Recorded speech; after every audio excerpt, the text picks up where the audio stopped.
ఎక్కడో జర్మనీ అంటాడు, రష్యా అల్లుడు కదా, పక్కన జర్మనీ గురించి ఆయనకి బాగా తెలిసి ఉంటుంది. కానీ ఆంధ్రప్రదేశ్లో ఏం జరుగుతుందో ఆయనకు తెలియకపోవడం మాకు బాధాకరం. నేను హైయెస్ట్ సీట్స్ గెలుచుకున్నాను కాబట్టి అసలు ప్రతిపక్ష హోదా నాకుండాలి అన్నాడు. సంతోషం, నువ్వు ప్రతిపక్ష నాయకుడిగా ఉండి చంద్రబాబు నాయుడు చేసే తప్పుల్ని నిలదీస్తాను, ప్రజల పక్షాన ఉండి పోరాటం చేస్తాను అంటే వెంటనే మీ డిప్యూటీ సీఎం పోస్టుకి రాజీనామా చేసి ప్రతిపక్ష హోదా తీసుకొని ఎదురుగా కూర్చొని ఆయన చేసే తప్పుల్ని ఎత్తి చూపించండి. ఆ పని మీరు చేయలేరు కదా.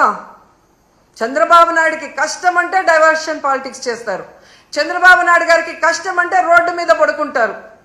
కానీ ఈ రాష్ట్రంలో ఆడపిల్లలు రేప్ అవుతున్నా, మర్డర్ అవుతున్నా, విద్యార్థులు రోడ్ల మీదకి వచ్చి చెప్పులతో కొట్టుకుంటున్నా, వాళ్ళకి జరిగిన అన్యాయానికి మీరు హాస్పిటల్ బెడ్ మీద పడుకొని ఏమీ విన్నట్టు ఉంటారు.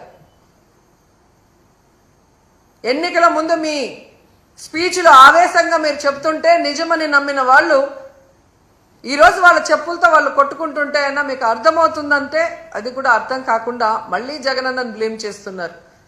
మీకు నిద్రపోయినా, మెలుకున్నా, అసెంబ్లీకి వచ్చినా, బయటకు వెళ్ళినా ఎప్పుడు జగన్ జగన్ జగన్ జగన్ని ఎలా తిట్టాలి, జగన్ మీద ఎలా దుమ్మెత్తిపోయాలన్న ఆలోచన తప్ప మరొకటి లేదా? 9 నెలలైంది మీరు అధికారంలోకి వచ్చి. మెజారిటీ సీట్లు మీకున్నాయని గొప్పగా చెప్పుకుంటున్నప్పుడు 11 సీట్లని ఎక్కిరించే మీరు 11 సీట్లున్న జగనన్నకి ప్రతిపక్ష హోదా ఇవ్వడానికి ఎందుకు భయపడుతున్నారు? ఒకవేళ మీరు గవర్నర్ స్పీచ్ లో చెప్పినట్టు గత ప్రభుత్వంలో జగన్ గారే తప్పులు చేయడం వల్ల నష్టపోయి ఉంటే ఆయన ప్రతిపక్ష హోదా ఇస్తే అసెంబ్లీకి వస్తారు కదా, అప్పుడు నిలదీయండి, ప్రూఫ్లు చూపించండి.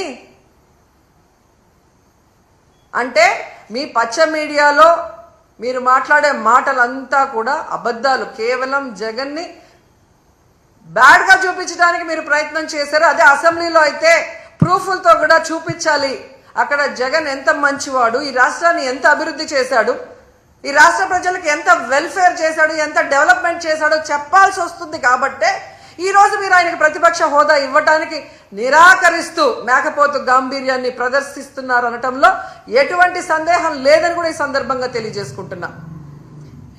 ఎందుకు ఇంత గంటాపదంగా నేను చెప్తున్నానంటే ప్రభుత్వం చేసే అవినీతిని ఎత్తి చూపించే పిఏసి, పబ్లిక్ అకౌంట్స్ కమిటీ, ఈ దేశంలో ఏ రాష్ట్రంలో అయినా ప్రతిపక్ష ఎమ్మెల్యేకే ఆ పోస్ట్ ఇస్తారు, పిఏసిని. అలాంటి పోస్ట్ కూడా ప్రతిపక్ష ఎమ్మెల్యేకి ఇవ్వకుండా దొంగదారిన మీ ఎమ్మెల్యేకి మీరు ఇచ్చుకున్నారు అంటే మీ అవినీతి ఎంత పెద్ద ఎత్తున జరగబోతోంది, జరిగింది.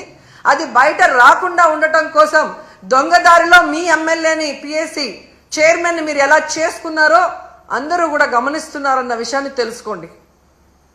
ఎందుకంటే దేశంలో ఏ రాష్ట్రంలో లేనటువంటి విధంగా ఈరోజు ఈ పిఎస్సి చైర్మన్ని మీరు తీసుకోవటం అనేది చూస్తుంటే, గతంలో ఎక్కడో విన్నాను తాలిబన్ల పాలనలో మాత్రమే ఇలా జరిగిందని, తర్వాత నారా చంద్రబాబు నాయుడు గారి పరిపాలనలోనే ఇలా జరిగింది అనేది చరిత్రలో చరిత్రహీనుడిగా మీరు నిలిచిపోతున్నారని కూడా ఈ సందర్భంగా తెలియజేసుకుంటున్నా.